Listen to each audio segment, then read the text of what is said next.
Plan B with Sarina Bellissimo. The biggest stars, gossip, events, and the biggest tunes. Plan B, your weekend fix.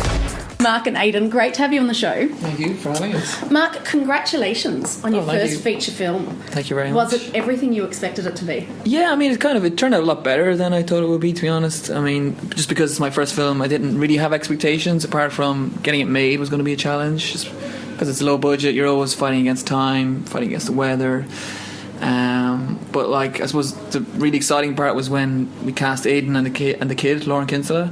So that's when I started to get really excited, because when you start to see, I suppose, these two guys play off each other, that's like the heart and soul of the movie, and they kind of do it so well, along with Erica Sant and George Pistriano, who are also in it. So I'm really proud of the performances, and I think we kind of captured Offaly in a slightly different way to how it's looked before.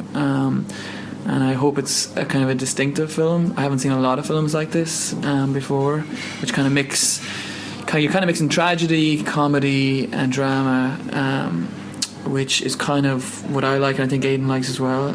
But it's quite tough to do. But I'm very proud, like, tonally, of what the movie feels like. Obviously, when it comes to Hollywood versus Ireland, one of the massive differences when you're working on projects is the budget. What makes you keep saying yes to Irish films? Well, it's not just to Irish films. I mean, I've made a conscious choice to try and do projects of this scale also in the UK and in America, which I have done in the last 3-4 years. You know, I've been working on big scale stuff in America and American back stuff here, for like Game of Thrones being an obvious example, but like there's always one to two projects similar scale to this. But I've done it in America, I've done it in Ireland, and I've done it in England. It's always, you know, you're usually going after a good role, and they're because they have to be shot in a tight schedule. They tend to be quite immersive. Like you're just there for 3 weeks and you really get into it, which I love doing, you know. And as opposed to the kind of stop-start thing, which can happen on a project that's got like the luxury of a 3-month shoot or a 4-month shoot.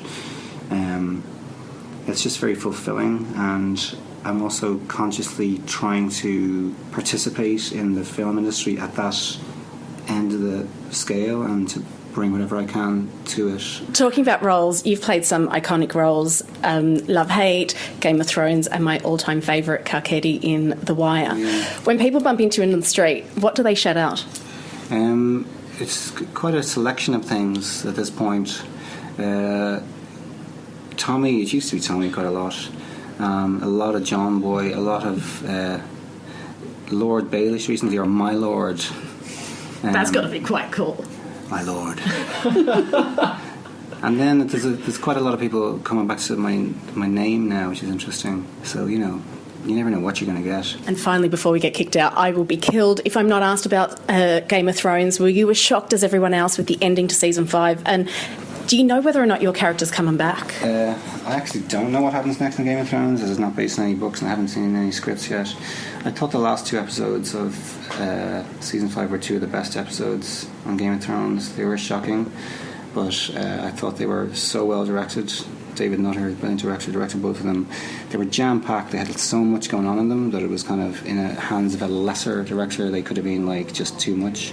But I found them chilling and exciting and all the rest of it, harsh, and I'm pretty excited to see what happens next. But I'm in the same place as everybody else on that front, you know. I'll let the countdown begin. In the meantime, people can check you guys out in You're Ugly Too. Thanks, guys. Yeah. Okay, Plan B with Sarina Bellissimo. Your weekend fix. Number one for music and entertainment. Spin 103.8.